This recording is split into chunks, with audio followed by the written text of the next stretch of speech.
Assalamualaikum warahmatullahi wabarakatuh. Selamat pagi dan salam sejahtera untuk kita semua. Perkenalkan, nama saya Iza Konita, NIM A111211065.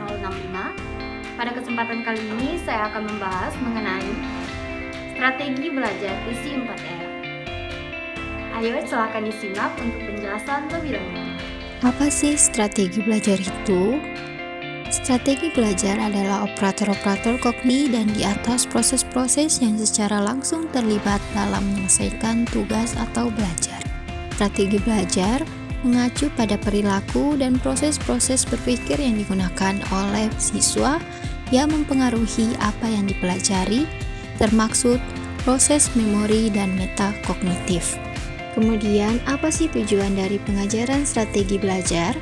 Tujuan utama pengajaran strategi belajar adalah mengajarkan siswa untuk belajar atas kenyamanan sendiri.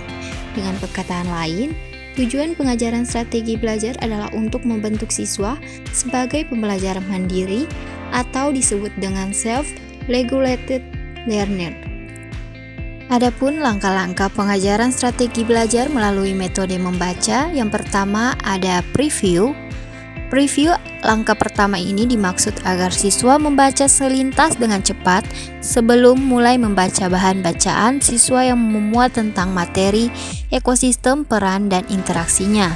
Siswa dapat memulai dengan membaca topik-topik, subtopik utama, judul, dan subjudul, kalimat permulaan, atau akhir suatu paragraf, atau ringkasan pada akhir suatu bab.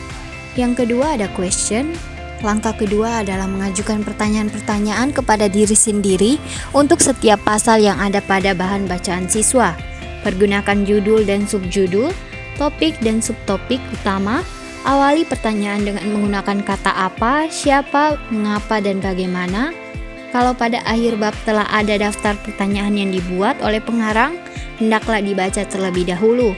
Pengalaman menunjukkan bahwa apabila seseorang membaca untuk menjawab sejumlah pertanyaan, maka akan membuat dia membaca lebih hati-hati serta sesama dan akan mendapatkan bantuan mengingat apa yang dibacanya dengan baik.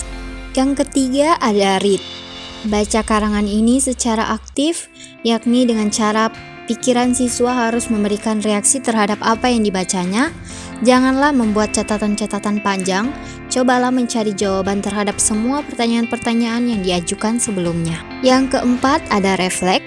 Reflect bukanlah suatu langkah terpisah dengan langkah ketiga atau read, tetapi merupakan suatu komponen esensial dari langkah ketiga tersebut.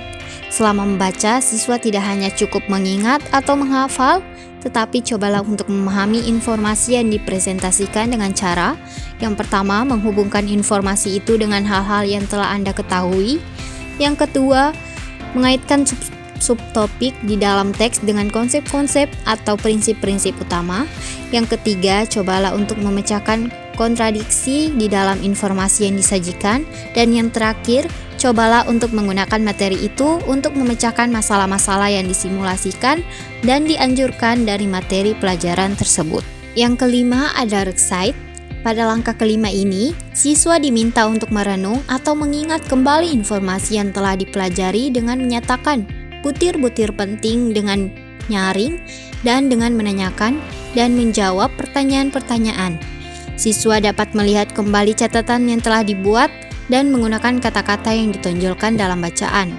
Dari catatan-catatan yang telah dibuat pada langkah terdahulu dan berlandasan ide-ide yang ada pada siswa, maka mereka diminta membuat intisari materi dari bacaan. Usahakan intisari ini merupakan inti dari pembahasan konsep, ekosistem, peran, dan interaksinya. Langkah terakhir ada review. Pada langkah terakhir ini, siswa diminta untuk membaca catatan singkat atau intisari yang telah dibuatnya, mengulang kembali seluruh isi bacaan bila perlu, dan sekali lagi jawab pertanyaan-pertanyaan yang diajukan.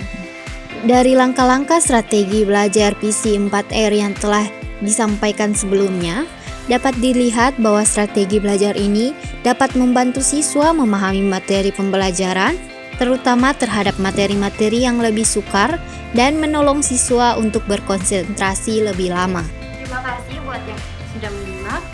Semoga Semoga apa yang saya sampaikan bisa menjadi manfaat dan menambah pengetahuan.